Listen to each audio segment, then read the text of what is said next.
Hello বন্ধুরা, এই যে দেখেন আমরা আছি বরিশাল বিশ্ববিদ্যালয়ের মধ্যে। এখন আপনারা দেখতে পাচ্ছেন এটা কেন্দ্রীয় জামে মসজিদ, পেছনে প্রশাসনিক ভবন, তার পেছনে আছে প্রশাসনিক ভবন।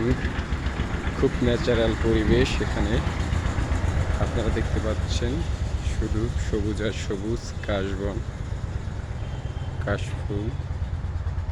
এই যে মসজিদ, এই যে কেন্দ্রীয় জামে মসজিদ বরিশাল বিশ্ববিদ্যালয়। এই যে মসজিদ আপনারা দেখতে পাচ্ছেন,